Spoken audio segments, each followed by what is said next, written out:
నమస్తే. నేను హిమవర్ష. ఈరోజు మనతో పాటు ఉన్నారు డాక్టర్ భరద్వాజ గారు, హోమియోపతి డాక్టర్.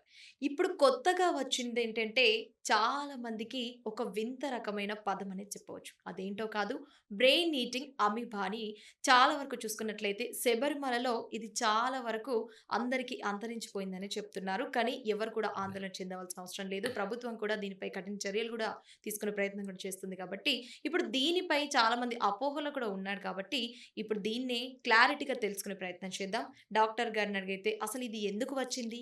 ఎవరి వల్ల వచ్చింది? అసలు దీనికి ఉన్న ట్రీట్మెంట్స్ అనేవి ఏ విధంగా ఉంటాయనే దానిపై గూడా ఈరోజు తెలుసుకోబోతున్నాం. సో, నమస్కారం. నమస్తే అండి. ఎలా ఉన్నారు? బావున్నానండి.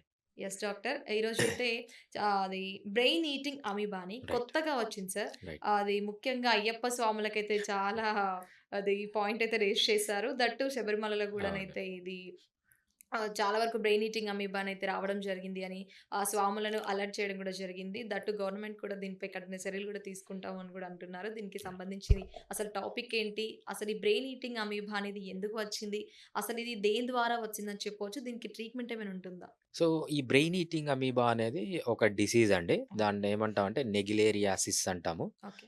డిసీజ్ పేరు నెగ్లేరియాసిస్ ఓకే. సైంటిఫిక్‌గా. అదెందుకొస్తుందంటే మనకు అమీబా. సో, మనకు ప్రోటోజోవన్స్ అంటాం. మనకు బాక్టీరియా ఉంటుంది, వైరస్ ఉంటుంది, ఫంగస్ ఉంటుంది, అదేవిధంగా పారాసైట్స్ ఉంటాయి. ఆ కోవకి చెందింది మనకు యూనిసెల్యులార్ పారాసైట్ అంటామనమాట. దాన్నేమంటామంటే నెగిలేరియా ఫోవిల్రై అంటామనమాట. ఈ ఈ మైక్రో ఆర్గానిజం పేరు. ఇదొక అమీబా లాంటిది.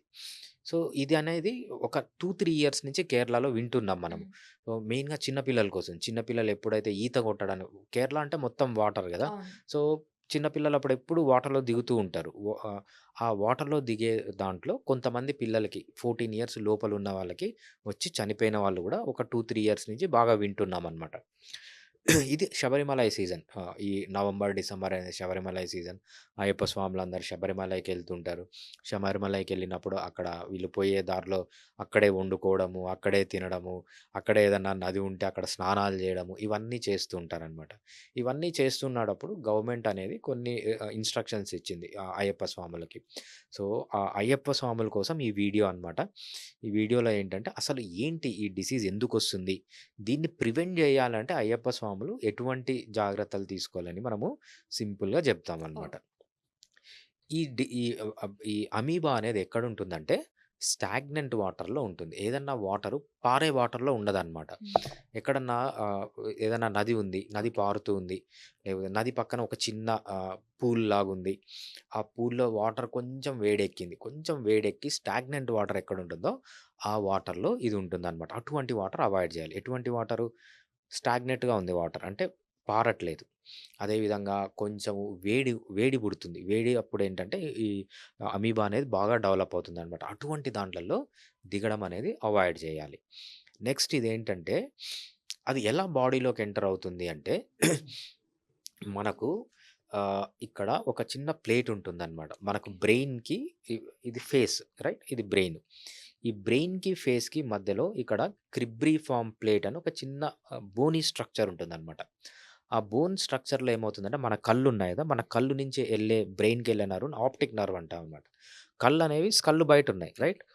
ఈ నర్వ్స్ అనేవి స్కల్ లోపలికెళ్ళాలి. ఎట్లా పోతాయంటే ఆ క్రిబ్రిఫార్మ్ ప్లేట్‌లో ఒక చిన్న హోల్ ఉంటుంది. ఆ హోల్ నుంచి మనకు ఆప్టిక్ నర్వ్ అనేది లోపలికెళ్తుందనమాట.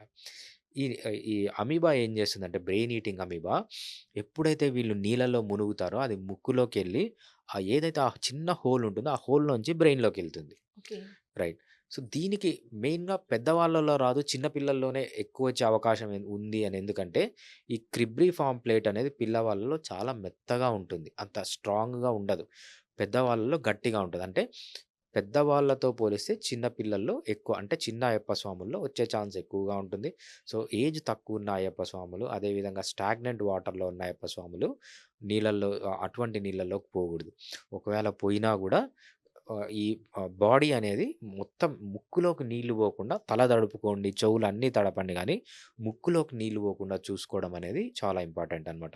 ఈ కొన్ని జాగ్రత్తలు గనక తీసుకుంటే డెఫినెట్‌గా వాళ్ళ జర్నీ అనేది సేఫ్‌గా ఉంటుంది. సో, ఆహ్, దిస్ ద బెస్ట్ అడ్వైస్ అన్నమాట వాళ్ళకి. ఓకే. సరే ఇప్పుడు నార్మల్‌గా ఇప్పుడు రావడం అనేది జరిగింది హ్మ్. అంటున్నారు కదా! హ్మ్. మరి దీనికేమన్నా మెడిసిన్ ఏమన్నా ఉంటుందంటారా? లేకపోతే దీన్ని ఏ విధంగా పాటించవచ్చు? దీనికి సంబంధించిన మెడిసిన్స్? రైట్. సో, దీనికి డెఫినిట్‌గా మెడిసిన్స్ ఉన్నాయండి. ఇది ప్రోటోజోవనే కాబట్టి యాంటీ ప్రోటోజోవల్ మెడిసిన్స్ ఉంటాయి. బట్ అంత ఎఫెక్టివ్‌గా పనిచేయట్లేదన్నమాట ఓకే. మెడిసిన్స్. ఎందుకంటే ఇది దీన్ని ప్రోగ్నోసిస్ అనేది చాలా ర్యాపిడ్‌గా జరుగుతుంది.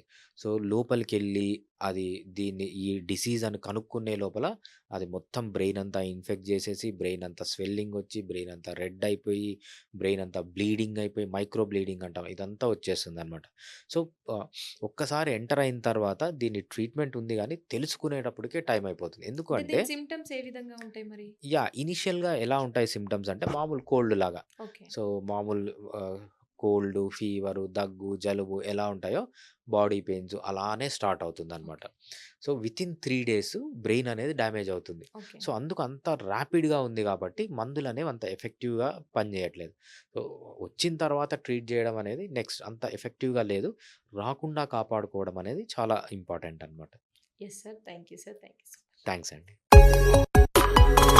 Fiticus Homeopathy